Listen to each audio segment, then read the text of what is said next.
Mereka paham huruf Arab. Nulis bahasa Sunda pakai bahasa Arab. Nulis bahasa Melayu pakai bahasa Arab. Tapi bahasa Melayu. Bahasa Jawa pakai bahasa Arab. Ternyata mereka sudah paham.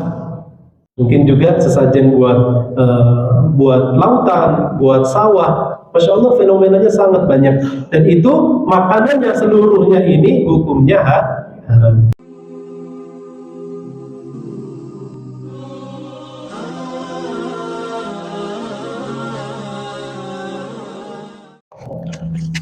Bismillahirrahmanirrahim. Assalamualaikum warahmatullahi wabarakatuh. Innal hamdalillah nahmaduhu wa nasta'inuhu wa nastaghfiruh wa na'udzu billahi min shururi anfusina wa min sayyiati a'malina. Man yahdihillahu fala mudilla lahu wa man yudlil fala hadiya lahu. Asyhadu an la ilaha illallah wahdahu la syarika lah wa asyhadu anna sayyidana Muhammadan abduhu wa rasuluhu la nabiyya ba'dah. Tayyib, jazakumullah khairan atas waktunya. Segala puji syukur kita aturkan kepada Allah Subhanahu wa taala yang telah memberikan taufik kepada kita untuk bersama-sama menunaikan salat subuh berjamaah. Andaikan mereka yang masih di rumah mengetahui pahala sholat subuh, mereka akan mendatangi masjid-masjid meskipun harus merangkak. Sholat subuh berjamaah juga disebutkan wa Qur'an al-fajr, inna Qur'an al-fajri kana mashhuda. Qur'an al-fajr di sini dimaksudkan adalah bacaan fajar, yaitu sholat subuh, karena masyhuda itu disaksikan oleh dua malaikat, yaitu malaikat malam dan malaikat siang, karena pergantian sholat subuh. Dua rakaat subuh jangan ditinggalkan, karena dua rakaat subuh sebelum sholat subuh itu lebih baik dibandingkan dengan dunia dan seisinya. Begitu juga dengan witir. Apabila kita bangun ternyata sudah azan, pas azan, maka jangan ditinggalkan witirnya. Boleh setelah azan, sholat witir dahulu 1 rakaat, kemudian dilanjutkan dengan sholat qabliyah 2 rakaat. Bersyukur kepada Allah juga atas waktu kita untuk berkumpul menuntut ilmu. Fardhu ala kulli muslimin, wajib bagi setiap muslim, khususnya ilmu-ilmu yang berkenaan dengan syariat. Juga fadilah yang lain di sini adalah barang siapa yang berkumpul qaumun fi baitin min buyutillah, berkumpul di salah satu rumah Allah, maka akan diturunkan kepada mereka itu rahmat, juga dinaungi oleh para malaikat. Kemudian juga Allah menyebut mereka ini di sisi makhluk-makhluk yang ada di sekitar Allah Subhanahu wa taala, yaitu para malaikat. Salawat serta salam kita haturkan kepada Allah Subhanahu wa taala, maksudnya kepada Rasulullah sallallahu alaihi wasallam. Berkurangnya ihtimam kita atau perhatian kita kepada Nabi besar Muhammad sallallahu alaihi wasallam ini sangat drastis. Jadi dahulu, generasi terdahulu, mereka itu menyebutkan Rasulullah sebagaimana mereka menyebutkan anak dan istri mereka. Mengingat Rasulullah itu seperti mereka mengingat anak dan istri mereka. Sehingga terciptalah bait-bait syair tentang cinta terhadap Nabi, tentang rindu bertemu dengan Nabi. Terciptalah solawat-solawat yang mungkin ditaklif atau disusun karena cintanya terhadap Nabi. Juga terciptalah sirah nabawi. Ini dikarenakan mereka begitu cinta terhadap Nabi Muhammad SAW. Salah satu triknya adalah Apabila kita disebutkan Nabi Muhammad Sallallahu Alaihi Wasallam, maka nama tersebut harus merasuk ke dalam hati kita. Maka tidak boleh bagi kita ketika disebutkan Nabi Muhammad Sallallahu Alaihi Wasallam hanya sekedar lewat saja, itu tidak boleh. Minimal kita bersolawat kepada Nabi besar Muhammad Sallallahu Alaihi Wasallam. Beliaulah suri tauladan kita dalam segala hal. Sebagai kita seorang ayah, Rasulullah juga seorang ayah. Para hadirin yang dirahmati Allah, Bismillah, mungkin kita akan masuk ke dalam materi kurban. Insya Allah sebentar lagi takbiran Idul Adha. Coba ini apa waktu itu kemarin seperti baru Idul Fitri, sekarang ada Idul Adha. Syawal nggak terasa lewat. Zulqa'dah sudah tanggal 27 atau 28. Masya Allah. Ibadah kurban ini kalau hukum-hukumnya bagaimana kemudian disyariatkan, kemudian juga bagaimana tata caranya mungkin sudah banyak dibahas. Tapi apakah cukup bahwa ibadah kurban ini sudah hanya disyariatkan begitu saja? Tentu ada hikmah di situ. Ada al-qiyam at-tarbawiyah, qiyam, nilai-nilai. Maka setiap individu harus mempunyai nilai-nilai, harus mempunyai komitmen dan pelajaran yang diambil. Apakah hanya menyembelih hewan kurban, sapi, onta, atau domba, kambing, atau juga kerbau? Tentu tidak. Dikarenakan banyaknya yang hanya melewati ibadah kurban saja, maka kita coba untuk mengambil pelajaran dari segi pendidikan. Apa sih yang bisa kita ambil daripada kurban ini? Kita mungkin mulai dengan kalimat kurban. Kurban itu dari kata qorib, ya. Qorib itu dekat. Dekat itu biasanya kalau kita orang awam, qorib itu juga sudah kita sering pakai, sahabat, karib. Nah, itu dari bahasa Arab, artinya teman dekat. Atau kalau dalam kekeluargaan, kerabat, ya, itu adalah yang terdekat. Dari kata korban, artinya dekat. Jadi sebenarnya bahasa Indonesia itu memang Islam itu kebiasaan atau hikmah Islam. Apabila masuk sebuah daerah itu mengajarkan bahasa Arab, karena Islam tidak akan bisa difahami kecuali dengan bahasa Arab, difahami secara sempurna. Contohnya dulu di Mesir itu kan ya bahasa Mesir, tapi Islam masuk akhirnya diganti memakai bahasa Arab. Nah,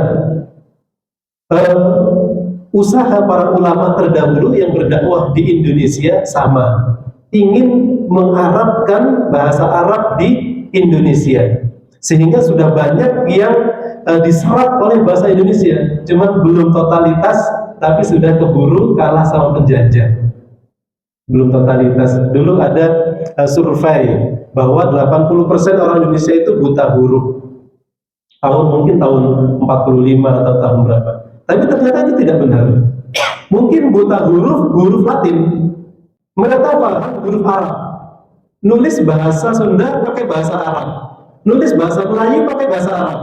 Tapi bahasa Melayu. Bahasa Jawa pakai bahasa Arab. Ternyata mereka sudah paham huruf, tapi mereka buta huruf Latin, tapi tidak dengan huruf bahasa Arab. Contoh yang lain mungkin kalau orang-orang yang salah paham, contohnya kuburan keramat, contohnya kuburan keramat itu adalah kuburan yang ada karomahnya, maksudnya ada karom, itu kemuliaan, kuburan orang mulia, contohnya para ulama. Nah, itu maksudnya kuburan keramat. Tapi kalau di mindset kita, orang-orang mungkin adalah kuburan yang seram dan sebagainya. Sudah serapan sangat banyak. Nah, kurban adalah mendekatkan diri kepada Allah Subhanahu wa Ta'ala melalui penyembelihan hewan-hewan. Hewan-hewan ini dimaksudkan adalah seluruh hewan sebenarnya. Itu bisa untuk kurban. Akan maksudnya mendekatkan diri kepada Allah, maksudnya seperti itu dalam rangka pemahaman umum. Tapi yang disyariatkan oleh Allah adalah hewan-hewan tertentu, yaitu kambing atau domba, sapi ataupun kerbau, kemudian juga unta. Tujuan penyembelihan tersebut adalah untuk mendekatkan diri kepada Allah Subhanahu wa taala. Disyariatkan hanya ketika Idul Adha untuk ibadah ini. Bismillah, dari ibadah kurban, yang pertama kita akan mengambil ayat Al-Quran yang berbunyi di surah Al-Hajj, "La yanalallaha luhumuha wala dima'uha walakin yanaluhu taqwa minkum." Ini jelas tujuan awal dan sanggahan Allah terhadap pengkurban, bahwa daging hewan kurban dan darahnya itu tidak akan sampai kepada Allah. Tujuannya apa sih sebenarnya? Yaitu hanya ketakwaan. Hanya itu saja. Oh, dagingnya nanti diterima sama Allah, darahnya bukan itu. Karena dulu dikisahkan ada orang yang dibunuh oleh penguasa. Ada 3 orang, yang satu dipaksa untuk berkurban atau menyembelih hewan apabila ingin selamat untuk berhala. Dia menyembelih seekor hewan. Yang kedua, kemudian untuk selamat dari kematian atau dibunuh oleh penguasa tersebut, dia hanya berkurban meski seekor lalat. Tapi yang ketiga benar-benar tidak mau. Maka andaikan kita berkurban dengan hal yang sedikit pun, itu yang sampai kepada Allah bukan hewannya, tapi ketakwaan kepada Allah Subhanahu wa taala.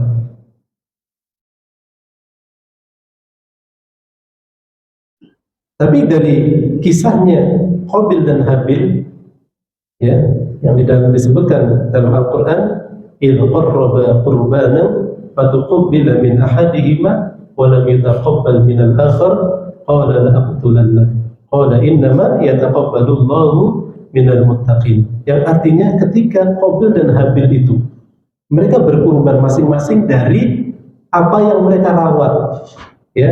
Qabil, beliau itu fokus di pertanian, maka beliau berkurbannya dengan hasil-hasil tani yang kurang bagus disebutkan, ya, yang biasa-biasa saja, dikurbankan untuk Allah. Itu qarraba qurbanan.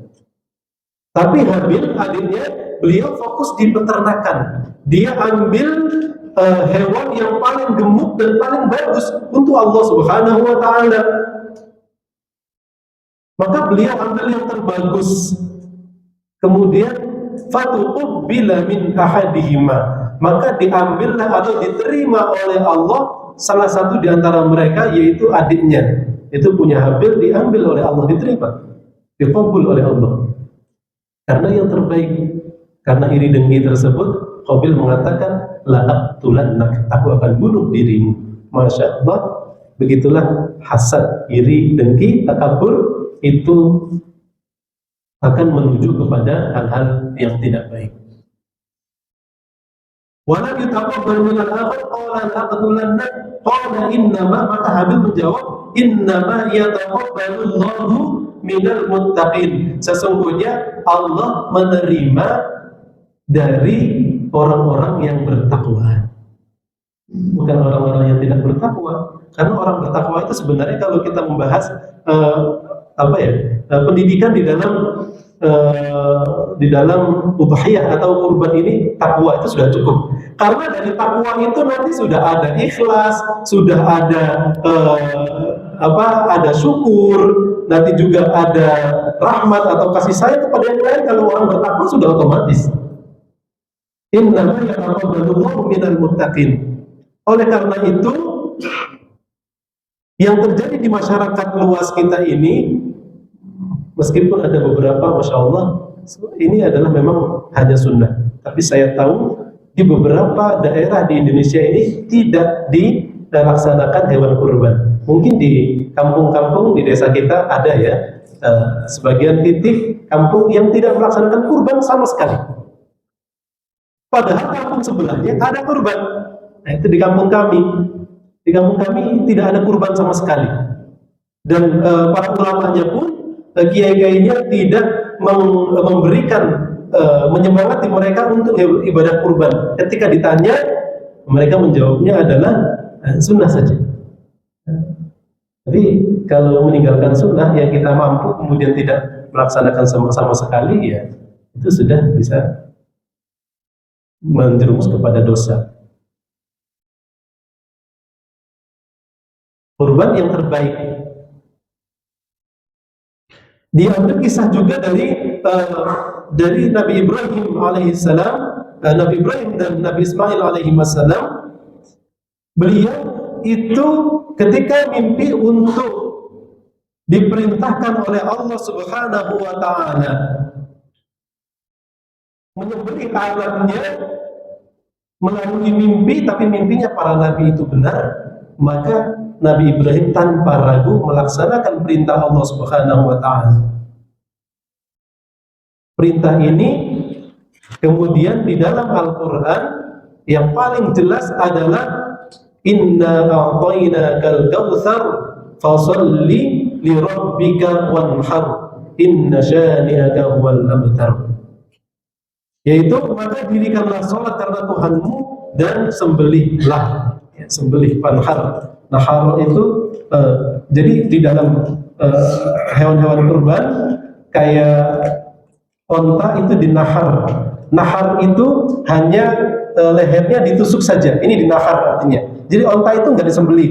Bedanya sembelih dengan nahar, sembelih itu memotong lehernya, itu sembelih. Kalau di dalam bahasa Al-Quran adzabah, dzabah. Tapi nahar itu onta. Onta itu dinahar, yaitu urat darahnya ditusuk, itu sudah cukup. Jadi kalau onta nggak perlu dijatuhkan kemudian disembelih, tapi cukup ditusuk saja. Tapi kalau sapi disembelih. Kemudian untuk ayam, kelinci dan sebagainya disembelih. Tidak cukup dinahar, ya, hanya ditusuk saja dinahar. Ini perintah Allah Subhanahu wa taala. Menjadikan orang yang paham ingin berkurban, maka beliau ingatlah kalimat fasholli li rabbika wanhar. Jadi dalil jelas tentang perintah untuk berkurban adalah ayat ini. Meskipun untuk ceritanya Nabi Ibrahim dan Nabi Ismail itu dijelaskan juga di dalam Al-Quran. Ketaatan kepada Allah Subhanahu wa taala untuk imtithal atau tatbiq atau praktek daripada ayat ini. Ini juga melatih diri kita. Jadi kalau kita sudah mengaji, kita puasa itu perintahnya di mana? Perintahnya bukan kutiba alaikumusiyam. Ya ayyuhalladzina amanu kutiba alaikumusiyam kama kutiba alal ladzina min qablikum la'allakum tattaqun. Tapi yang paling jelas dalil menunjukkan untuk puasa adalah faman syahida minkumus syahra falyasum. Barang siapa yang dia menyaksikan bulan puasa falyasum, maka dia harus puasa. Ketika kita ingin berpuasa, langsung ingat perintah Allah ini. Begitulah. Jadi ulama terdahulu atau orang-orang terdahulu kebiasaan kalau ngobrol dengan sahabat-sahabatnya. Ketika kita ingin membantu seseorang contohnya, maka beliau mengatakan, bukankah Rasulullah SAW bersabda, barang siapa yang mengangkat atau menyelesaikan urusan seorang mukmin, Allah akan menyelesaikan urusannya. Ini seharus diingat. Selalu dihubungkan, dikorelasikan dengan dalil dari Al-Quran maupun dari sabda Nabi Muhammad SAW. Coba kalau kita infak subuh, setelah sholat subuh kita infak, apa yang terbersih di dalam diri kita? Apakah hanya situ saja gitu? Tidak. Maka hadis Nabi tentang Rasulullah SAW bersabda, barang siapa yang bersedekah pagi hari, akan ada ketika pagi hari ada dua malaikat yang berdoa, ya Allah, berilah ganti bagi orang yang bersedekah, dan kemudian hancurkanlah bagi orang yang memegang erat hartanya. Maksudnya tidak bersedekah. Nah, langsung diingat tentang hadis dasaran kita melakukan sebuah ibadah tersebut. Begitu juga dengan kurban, apabila kita sudah niat untuk membeli kurban, maka syariat-syariat yang ada itu harus sudah kebayang dalam diri kita. Apabila kita sering melakukan tersebut, maka akan menjadi sebuah kebiasaan dan menjadi tabiat. Contohnya sudah kita niat kurban dari masuk Zulhijjah, bagaimana? Tidak motong kuku, tidak motong rambut, ya. Kemudian kita beli hewan yang terbaik apabila kita mampu yang terbaik. Meskipun fenomena yang ada sekarang ini seperti bertabahi atau berbangga-bangga dengan hewan kurban, tapi bagaimana kita bisa menghubungi seperti itu? Padahal hati seseorang yang tahu hanya Allah. Ini beliau beli sekian miliar, contohnya. Beliau hanya ingin pamer saja. Loh, kok bisa kita mengatakan seperti itu? Padahal bisa jadi beliau mengamalkan, belilah yang terbaik. Beliau beli yang terbaik, seperti itu. Dan amalan tidak ada yang tahu, dan kita tidak boleh untuk menghukumi seseorang dengan amalannya. Sebuah suudzon, prasangka yang paling buruk terhadap seorang mukmin adalah menghukumi seseorang beramal bukan karena Allah. Ini suudzon yang paling buruk. Contohnya ada saudara kita bersedekah. Bersedekahnya nggak main-main, mungkin 100 juta. Ada temennya, dia mungkin bukan karena Allah. Ini adalah suudzon terburuk bagi seorang mukmin terhadap orang mukmin, yaitu menghukumi melakukan sebuah amal ibadah bukan karena Allah. Dia sholat duha terus, kayaknya bukan karena Allah, atau hanya ingin dilihat. Ini adalah suudzon terburuk. Ya, ketika seorang mukmin beribadah, kita menyangka bahwa itu bukan karena Allah. Na'udzubillah min dzalik. Maka fasholli li rabbika wanhar. Apabila kita ingin kurban karena Allah, Masya Allah, alangkah ruginya bagi mereka yang tidak mengetahui bahwa kurban itu adalah ada syariat dan ada hukum dan ada perintahnya. Hanya mengikuti adat. Kita menemukan dulu ketika di perkampungan di daerah Cianjur, kurbannya sudah benar. Kita berkurban di sana, kemudian dipanggillah jagalnya dari kampung tersebut. Saat itulah saya kaget bahwa jagalnya jagal khas orang-orang di desa. Mereka memakai ritual-ritual tertentu yang itu saya tahu bahwa itu menyelisihi agama kita. Tapi bagaimana, kita sudah terlanjur.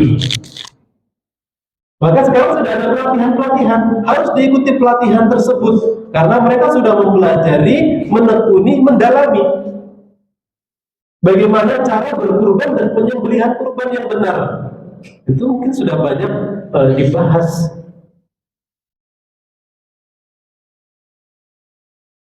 Maka jangan sampai sudah ibadah tapi kemudian ada beberapa yang tidak sesuai, maka sama Allah Subhanahu wa taala tertolak. Kurban ini menjadikan ibadah yang khas. Dia itu kurban yang ibadah yang melibatkan hewan. Biasanya hanya harta. Juga bisa memberikan perbedaan antara kurban orang-orang mukmin dengan kurban-kurban agama ataupun kepercayaan yang lainnya, karena mereka juga memberikan kurban. Maka selayaknya seorang mukmin tidak akan berkurban kecuali kepada Allah Subhanahu wa taala. Gimana, ada yang mereka berkurban masak sesuatu, ayam atau dan sebagainya untuk batu besar di wilayahnya contohnya. Ini juga termasuk kurban, tapi kurban untuk selain kepada Allah Subhanahu wa taala. tidak akan diterima oleh Allah, dan hukumnya kita memakan sembelihan tersebut haram.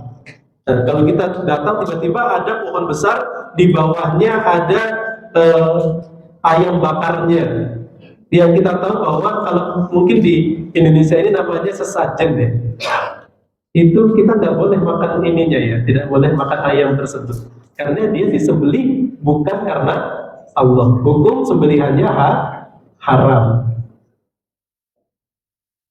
Untuk buahnya gimana? Kalau buah kan nggak disembelih, tetap tidak boleh, karena dia sudah disediakan untuk selain kepada Allah. Mungkin juga sesajen buat lautan, buat sawah. Masya Allah, fenomenanya sangat banyak, dan itu makanannya seluruhnya ini hukumnya haram. Jadi tidak perlu kita nanti ikut-ikutan ketika kita datang ke sebuah perkampungan, di situ ada sesajen atau kurban bukan untuk Allah, maka kita ikut-ikutan ngambil makanan tersebut, cari berkah contohnya. Tidak perlu. Kita doakan mudah-mudahan mereka kembali kepada Allah Subhanahu wa taala. Fasholli li rabbika wanhar. Nah, hubungan antara sholatlah dirimu dan kemudian sembelihlah, meskipun di situ disebutkan sholatlah ini adalah sholat Idul Adha, tapi sholat ini adalah ibadah jasad atau badan kita. Ini harus didahulukan.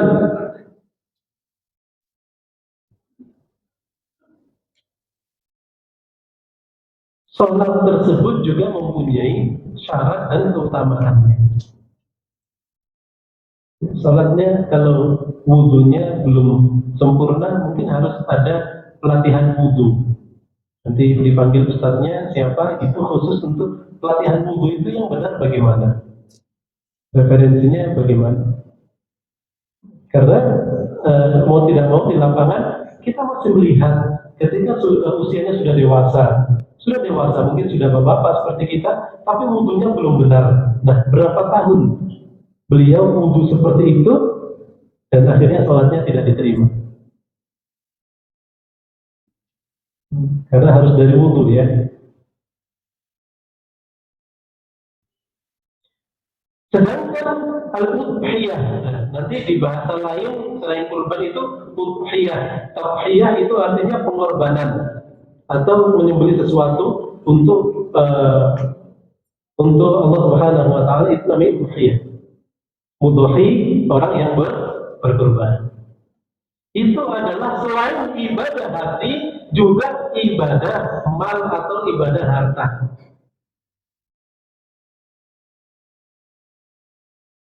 Maka dua ibadah ini digabungkan pada hari yang sama. Apabila ibadah sholatnya sudah benar, kemudian ibadah udhiyahnya di situ belum benar atas tuntunannya, mungkin sudah dibahas ya bagaimana syarat-syarat dan ketentuan tentang kurban. Hewan-hewannya bagaimana juga. Itu harus semuanya berdasarkan ittiba, yaitu mengikuti Rasulullah Shallallahu Alaihi Wasallam. Dari hewan kurban, tujuan utama adalah ada di sini. Liyashhadu manafi'a lahum wa yadhkuru ismallahi fi ayyamin ma'lumat 'ala ma razaqahum min bahimatil an'am fakulu minha wa at'imul ba'isal faqir. Yang artinya takaful. Takaful ini ada sebuah buku yang sangat bagus, nanti direferensikan, nanti boleh dibaca. Namanya kitab Ar-Ra'id, Durusun fi Tarbiyah wa Da'wah. Artinya Ar-Ra'id, pelajaran-pelajaran di tarbiyah, pendidikan dan dakwah Di situ disebutkan pendidikan-pendidikan yang seluruhnya itu berkenaan dengan diri atau manusia, dari amanah, sabar, kemudian ta'aful, taat dan sebagainya ada. Supaya mereka menyaksikan berbagai manfaat bagi mereka. Setelah kita beribadah dengan ikhlas, dengan taat dan takwa, ini hewan kurban ini buat apa? Setelah disembelih, setelah jalan ibadah ini semuanya sudah benar, kan hewan kurbannya ada. yaitu untuk berbagai manfaat bagi mereka dan supaya mereka menyebut nama Allah pada hari yang telah ditentukan atas rizki yang Allah telah berikan kepada mereka berupa binatang ternak. Maka makanlah sebagian daripadanya, boleh kita ambil sebagian, dan sebagian lain berikanlah untuk dimakan orang-orang yang sengsara dan fakir. Belilah makanan bagi orang yang sengsara dan fakir. Nah, ini sebuah di masyarakat umumnya disamakan yang fakir dan yang tidak fakir, yang orang punya dan tidak punya, disamakan semua bagiannya, 1 kilo semua. Orang yang kaya, beliau bisa beli daging pada hari tertentu, tapi tentu daging kurban itu lebih maksudnya bukan berarti kita tidak perlu ngambil, karena daging ini daging ibadah khusus, keberkahannya ada, daging khusus ibadah. Selayaknya kita data mana yang fakir dan mana yang miskin, diberi lebih dibandingkan mereka yang punya. Karena kalau yang punya mau beli dagingnya pun kitanya bisa. Sedangkan mereka orang fakir, terlihat dari antusias mereka, bagaimana mereka ini menginginkan daging tersebut, menunjukkan bahwa begitu jarangnya mereka memakan daging. Masya Allah. Tahun sekali mereka makan daging.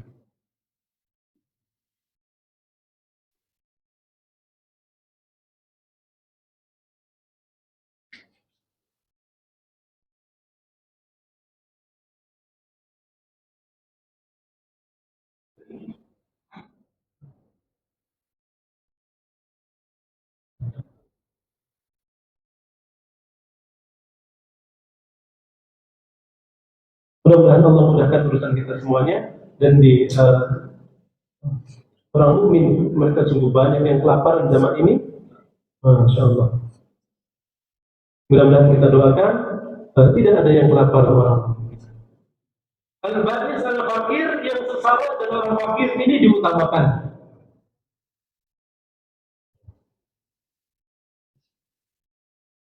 Dan saya tahu bahwa mereka itu makan daging tidak sesedih diri kita. Sehingga mungkin terjadinya anarkis atau rebutan atau tidak maksudnya tidak rapi atau tidak disiplinnya mereka mengambil daging kurban, dikarenakan mereka tidak mengkonsumsi hal tersebut dengan sering. Dan dari zaman dahulu sampai sekarang, daging itu adalah hal yang istimewa. Dari zaman Rasulullah sampai sekarang, daging itu adalah hal yang istimewa. Maka selayaknya terkadang kita juga memberikan kepada tetangga fakir kita atau orang-orang yang sengsara, yaitu lauk pauk berupa daging. Dan di kurban ini, yaitu disebutkan dalam ayat ini, wa'at'imu, beri makan al-ba'is al-fakir, mereka yang sengsara dan fakir. Di dalam takaful ini, saling solidaritas ini, itu di dalam Islam itu adalah kewajiban. Sampai disebutkan dalam hadis, la yu'min, tidak sempurna seorang mukmin hatta yuhibba li akhihi ma yuhibbu li nafsihi, sampai dia membuat saudaranya itu mencintai sesuatu yang kita cintai. Dulu kami mempunyai sebuah komunitas di pesantren kami. Masih ada ikhwah kita, saudara kita, apabila disebutkan, Masya Allah bagus baju antum, itu dibungkus bajunya dikasihkan. Meskipun hanya sebuah mungkin basa-basi, tapi kemudian dia pulang ke kamar, dibungkus bajunya, kemudian diberikan, dihadiahkan kepada sahabatnya tersebut yang mengatakan bagus banget baju. Ketika salah satu saudara kita itu sakit, akhirnya bertakabul. Begitulah seorang mukmin, sehingga disebut al-mukminu kalbunyan yashuddu ba'dhuhum ba'dha. Seorang mukmin itu seperti sebuah bangunan, satu dan yang lainnya itu saling menguatkan. Tidak perlu semuanya menjadi batu bata, tapi harus ada yang menjadi fondasi. Memang sebuah keniscayaan fakir itu ada sejak zaman Rasulullah. Fakir dan miskin itu sebuah keniscayaan akan ada, nggak bisa diobati dengan ketakwaan. Kalau semuanya diobati dengan ketakwaan dan ibadah, maka sahabat Nabi seluruhnya akan menjadi kaya. Tapi ada ahlu sufa. Apabila kita sudah bertakwa kepada Allah, kemudian kita tetap fakir, itu akan memudahkan kita nanti hisabnya. Jika kita tahu ilmunya bahwa satu pakaian saja yang kita belanjakan itu akan dihisab oleh Allah Subhanahu wa taala. Bagaimana dengan mobil kita? Dengan uang kita hanya untuk membeli sesuatu makanan yang kita sudah kenyang terhadap makanan tersebut. Sedangkan yang lainnya, Masya Allah, banyak orang yang kelaparan. Harus sering-sering keliling di masyarakat. Bukan di komplek kita, tapi keluar sedikit ke masyarakat, jalan kaki, kita bisa melihat orang-orang yang kekurangan. Untuk melembutkan hati. Empati dan rahmat untuk mereka. Al-baris, al-fakir, kesusahan dan kemiskinan. Itu harus di jazakumullahu khairan wa barakallahu fikum. Kita tutup dengan hadis Nabi, dengan sebuah ayat, Rabbi auzi'ni an ashkura ni'mataka allati an'amta 'alayya wa 'ala walidayya wa an a'mala shalihan tardah wa adkhilni bi rahmatika fi 'ibadika as-shalihin. Ya Tuhanku, berilah aku ilham untuk tetap mensyukuri nikmat-Mu yang telah Engkau anugerahkan kepada kita dan kepada kedua orang tua, ibu bapakku, dan untuk mengerjakan amal saleh yang Kau ridhoi. Dan masukkanlah aku dengan rahmat-Mu ke dalam golongan hamba-hamba-Mu yang saleh. Ini sebuah doa yang boleh dihafalkan untuk orang-orang yang sudah di atas umur 40 tahun. Ini juga boleh, Rabbi auzi'ni an ashkura ni'mataka allati an'amta 'alayya wa 'ala walidayya wa an a'mala shalihan tardah wa adkhilni bi rahmatika fi 'ibadika as-shalihin. Barakallahu fikum. Mungkin jika ada pertanyaan, boleh. Syukur Ustaz, lagi berjemaah mungkin ada.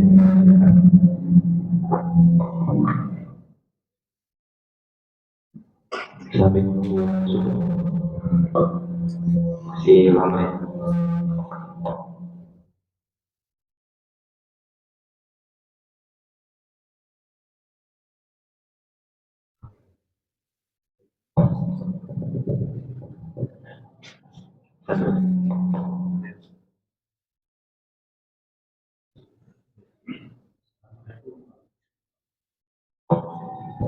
Assalamualaikum warahmatullahi wabarakatuh. Saya Hendro dari Semarang. Dan ingin saya tanyakan Pak Ustaz, waktu kita takbir untuk sholat Idul Adha itu mulainya dari mana Pak Ustaz? Atau malam takbiran, atau waktu habis sholat subuh, atau waktu kita dari rumah mau berangkat ke sholat Idul Adha, atau di tempat sholat Idul Adha dari Pak Ustaz? Demikian Pak, terima kasih. Assalamualaikum warahmatullahi wabarakatuh. Waalaikumsalam. Bismillah. Takbiran untuk Idul Adha ataupun Idul Fitri itu sama.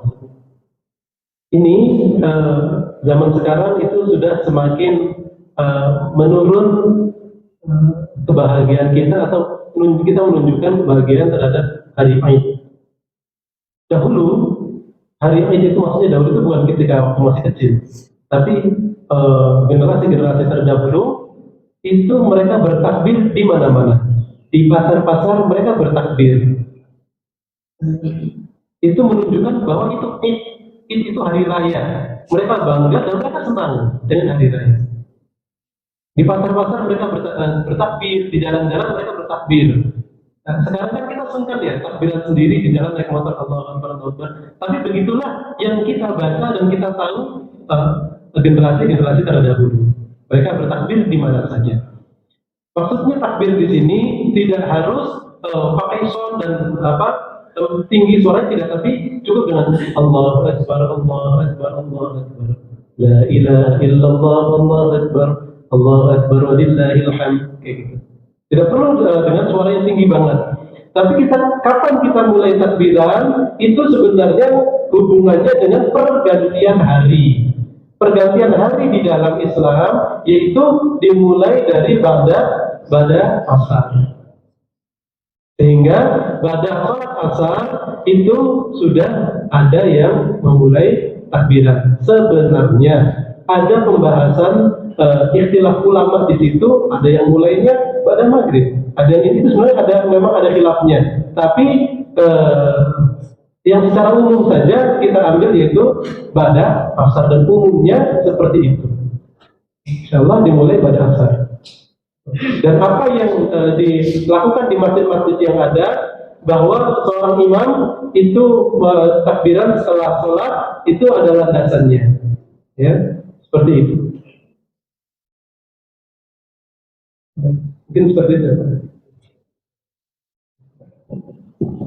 Satu lagi ada yang lain.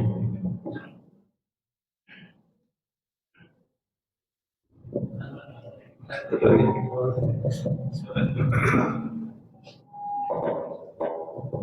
Mengenai berjamaah apa? Kalau sholat berjamaah, imamnya itu sholatnya duduk, terus makmumnya ikut duduk atau sholat berdiri seperti biasa Pak? Terima kasih Pak Ustaz. Waalaikumsalam.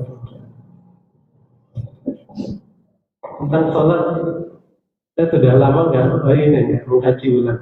Tapi sepengetahuan saya, jikalau seorang tersebut imamnya duduk dikarenakan sakit, maka sebenarnya beliau dalam hadis dijelaskan apabila imam duduk maka makmumnya harus duduk. Tapi jika memang seorang imam tersebut dikarenakan ada kekurangannya, maksudnya beliau tidak bisa berdiri, karena beliau memang mungkin ada kekurangan tidak bisa berdiri, maka makmum tetap berdiri. Karena memang udurnya beliau tidak bisa berdiri. Tentang imam ini memang sangat penting sekali. Ditunjuknya seorang imam untuk sholat, untuk sebuah masjid itu sangat penting. Beliau dalam kondisi bagaimanapun, kalau memang diminta posisinya sebagai imam, maka beliau menjadi imam. Ditungguin kehadirannya, jangan buru-buru kalau sudah ditunjuk sebagai imam. Begitulah orang-orang terdahulu, kalau sudah menjadi imam, sudah, yang lain tidak menjadi imam kecuali atas izin beliau. Tapi untuk lebih dalamnya mungkin bertanya dengan yang lebih ahli di dalam hal-hal khususnya tentang tata cara bagaimana sholat berjamaah. Tadi hanya jawaban sepengetahuan saya. Ya, baik, mungkin karena sudah masuk waktu syuruk, alhamdulillah tadi sudah pemaparan materinya Fajar bisa bermanfaat untuk kehidupan kita sehari-hari, terutama untuk berkorbannya. Kalau nanti ada pertanyaan lagi, kita tutup kajian pagi ini dengan baca doa kafaratul majelis. Subhanallah wa bihamdika, asyhadu an la ilaha illa anta, astaghfiruka wa atubu ilaik. Hadanallahu wa iyyakum ajma'in. Assalamualaikum warahmatullahi wabarakatuh. Waalaikumsalam.